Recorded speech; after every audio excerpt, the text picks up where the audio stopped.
দেশের ৯ অঞ্চলে ৮০ কিলোমিটার বেগে ঝড়ের আভাস দিয়েছে বাংলাদেশ আবহাওয়া অধিদপ্তর।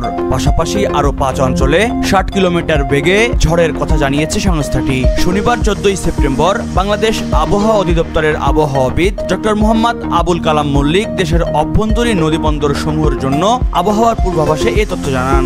আবহাওয়া অফিস জানায়, সকাল ৯টার মধ্যে যশোর, কুষ্টিয়া, খুলনা, বরিশাল, পটুয়াখালী, নোয়াখালী, কুমিল্লা, চট্টগ্রাম এবং কক্সবাজার অঞ্চলসমূহের উপর দিয়ে দক্ষিণ অথবা দক্ষিণ পূর্ব দিক থেকে ঘন্টায় ৬০ থেকে ৮০ কিলোমিটার বেগে অস্থায়ীভাবে দমকা হাওয়া সহ বৃষ্টি অথবা বজ্রসহ বৃষ্টি হতে পারে।